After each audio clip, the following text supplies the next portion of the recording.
क्योंकि सब धर्मों की प्रिंसिपल और थियरी अलग अलग नज़र होती, टेढ़े मेढ़े हो गई। जैसे हम आपको एक छोटा सा उदाहरण दे रहे हैं। हिंदू धर्म में गाय को माता मानकर पूजा किया जाता। हिंदुज़ में, चूंकि सब लोग हिंदू ही बैठे हो, आज हमारी सत्संग सभा में कोई मुसलमान भाई तो नहीं। वैसे आपके रूपंदेही में, नेपाल में मुसलमान भी बहुत रहते हैं। हिंदुस्तान की तरह तो नहीं, फिर भी मुसलमानों की संख्या यहाँ भी है। लेकिन आज इस सत्संग सभा में कोई मुसलमान नहीं है। सब लोग हिंदू में, यानी हिंदू धर्म को सपोर्ट करने वाले, मानने वाले बैठे हो। हिंदू धर्म की एक थियरी है। हिंदू धर्म में गाय को माता मानकर हिंदू लोग उसको दाना चारा पानी देते हैं। गाय की सेवा को पुण्य माना जाता है। हिंदू धर्म ये कहता है भाई गाय की सेवा करो, जितने ज़्यादा गाय को दाना चारा पानी दोगे भगवान खुश होगा। वही मुसलमानों की थियरी क्या कहती है? चाकू तलवार लेकर गाय को काटोगे, धरती पर खून गिरेगा तो खुदा खुश होगा। अब देखो दोनों थियरी में कितना अंतर है। वो भी झटके से नहीं काटना, धीरे धीरे काटोगे। जितने देर तक गाय का खून धरती पर गिरेगा उतने ज़्यादा भगवान खुदा खुश होगा। अब इस दोनों थियरी में कौन थियरी सही है? गाय को दाना चारा पानी देकर गाय की सेवा करना सही है, कि गाय को चाकू तलवार लेकर के हलाल करना? धीरे धीरे हलाल माने रेत रेत कर, छपका नहीं, झटके से मार दोगे तब तो खट मर गई गाय। एक बार तलवार मारा, कट गई गाय, का हलाल करो। जितने देर तक काटोगी उतने देर तक खून गिरेगा। अब ये सब धर्म की थियरी देखो, ये सस्पेंस पैदा कर रही और संसार में रगड़े झगड़े की जड़ बनी हुई है। आपके बगल में महाराजगंज गोरखपुर है। हिंदुस्तान के हिंदू लोग उत्तर भारत में, वो लोग गाय बैल भैंस भैंसा की मांस नहीं खाते हैं। लेकिन नेपाल के हिंदू गाय को तो खैर नहीं मारते, गाय की मांस नहीं खाते, लेकिन भैंसा की मांस नेपाल के हिंदू कहीं कहीं खा लेते हैं। कहते भाई ये देवी का प्रसाद बनाकर खाते हैं। कभी आप इस पर विचार करते हो? हिंदू में भी देखो अलग अलग थियरी है। कुछ हिंदू शाकाहारी धर्म को मानते हैं और कुछ Hindu non vegetarian life system, मांसाहारी धर्म को मानते हैं।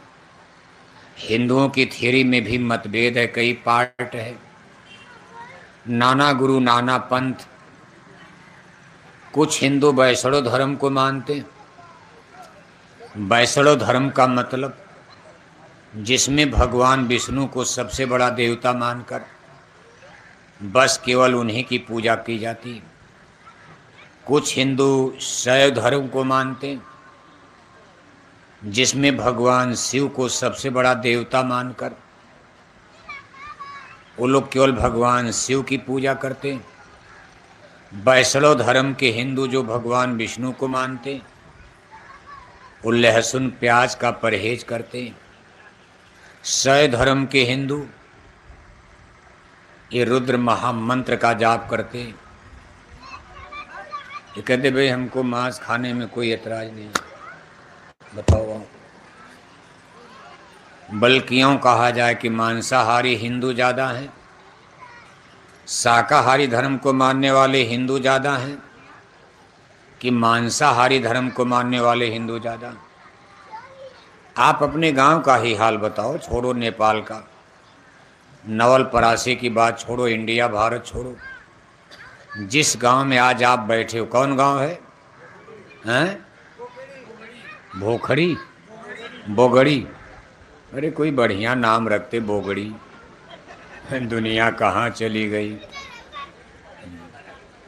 आप अपने ही गांव में देखो, जितने हिंदू इस गांव में रहते हैं, आप 2 रजिस्टर बनाओ। एक रजिस्टर पर लिखो शाकाहारी हिंदू, एक रजिस्टर पर लिखो मांसाहारी हिंदू। और कल सुबह से बोगड़ी गांव में जरा घूमो तो हर हिंदू के घर घर में जाओ, शाकाहारी एक रजिस्टर पर, मांसाहारी एक रजिस्टर पर। तो बोगड़ी में कौन रजिस्टर पहले भरेगा? हैं?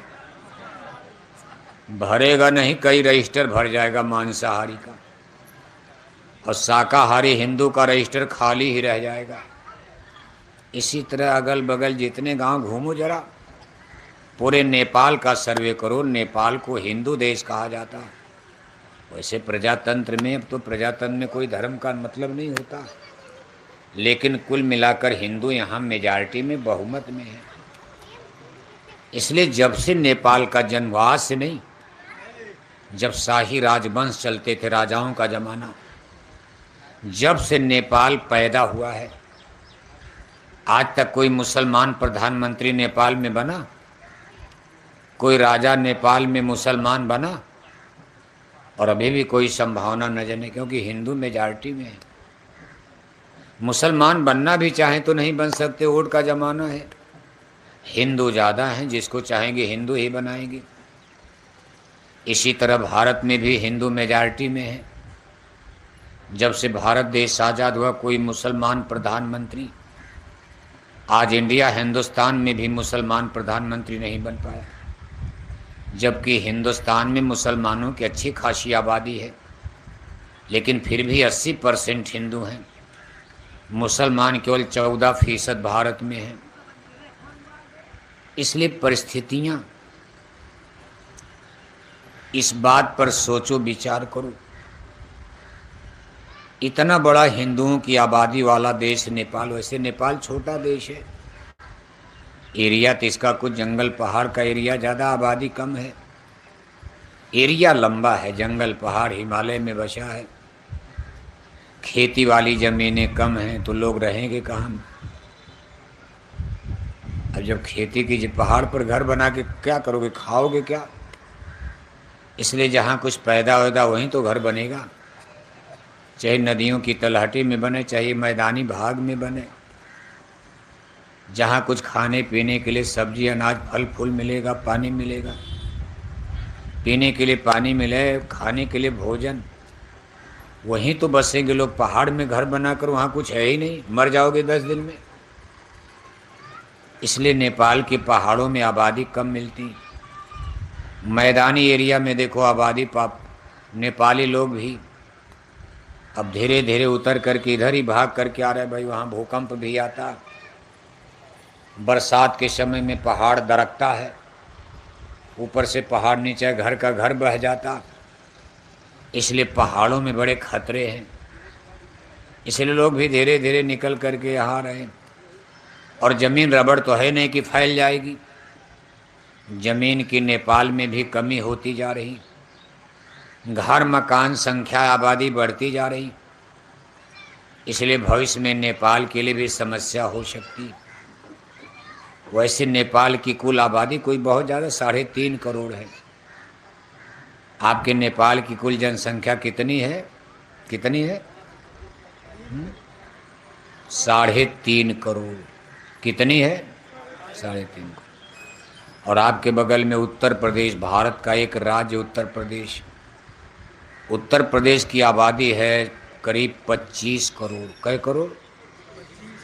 उत्तर प्रदेश में कै नेपाल बनेगा? 3 अठे 8 नेपाल बन जाए केवल यूपी में।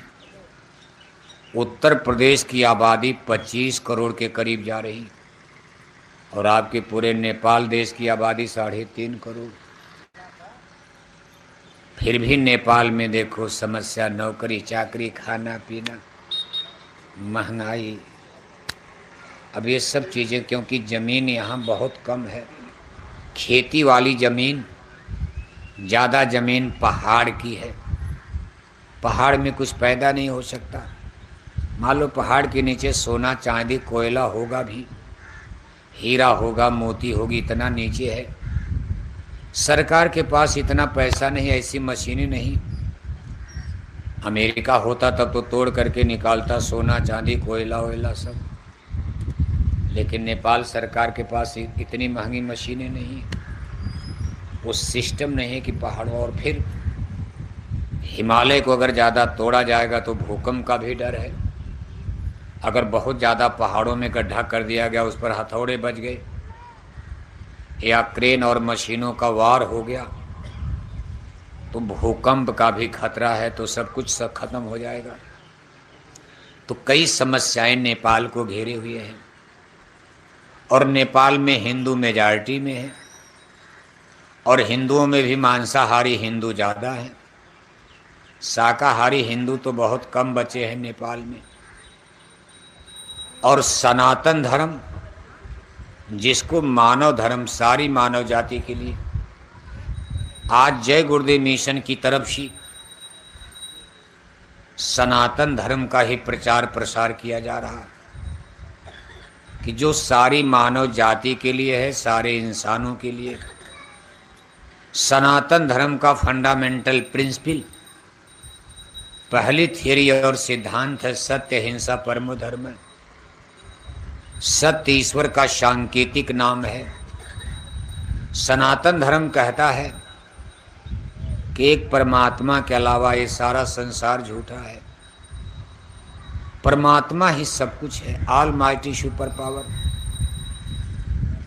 बाकी आप सब कुछ झूठा है। कहो उमा, रामायण भी कहती, कहो उमाए अनुभव अपना, सत हरि भजन जगत सब सपना। उस सत रूपी परमात्मा को पाने के लिए सनातन धर्म कहता है कि हमको अहिंसा के रास्ते पर चलना पड़ेगा। जितने लोग भगवान को पाए हैं, जितने लोग परमात्मा तक पहुँचे, इतिहास पढ़कर देखो, सबने अहिंसा के मार्ग का पालन किया। स्वयं धरती पर जन्म लेकर भगवान राम, भगवान कृष्ण भी, उन्होंने कभी मांस नहीं खाया। अब आप कहोगे रावण को तो मारा, वो भी तो हिंसा किए।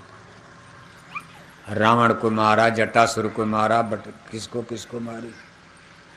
भगवान राम ने बहुत लोगों को मारा। सीता के कहने पर जाके मृगा को मारने लगे, वो भी सोने का मृग।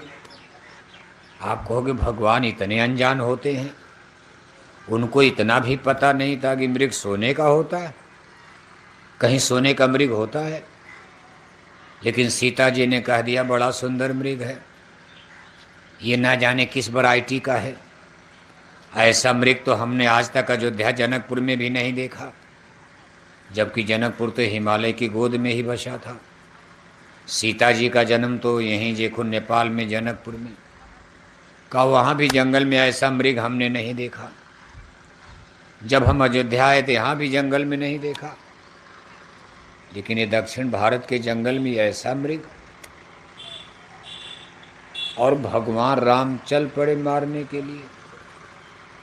ये चीज़ें देखो सस्पेंस पैदा करती कि भगवान भी इतना, जिनको पता नहीं कि मृग सोने का है कि असली है कि नकली। और वो तो रावण के मामा मारीच थे।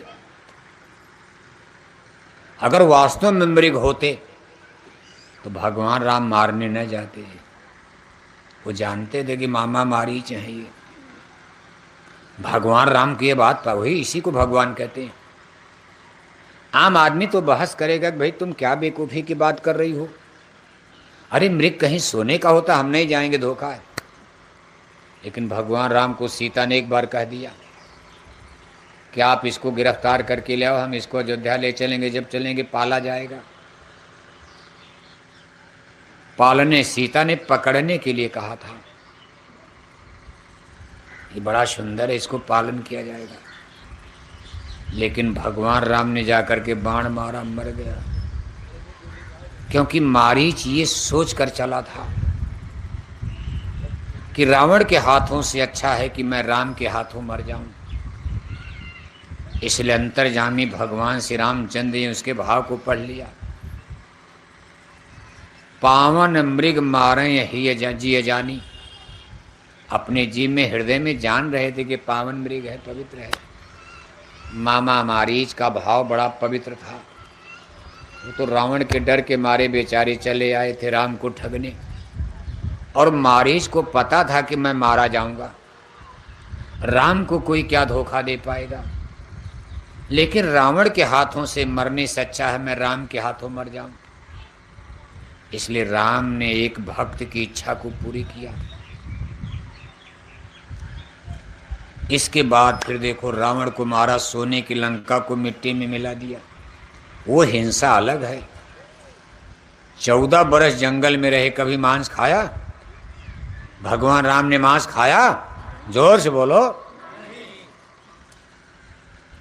आप जंगल में जा रहे हो, आपको सर्प था, आपके साथ में छोटा बच्चा है, जंगल में बहुत भयंकर सर्प आ गया, आपके बच्चे को दौड़ा रहा, आप तो भाग जाओगे, बच्चा आपके हाथ में लाठी है, आपने लाठी से सर्प को मार डाला, अपने बच्चे की जान बचा लिया। वो हिंसा अलग है।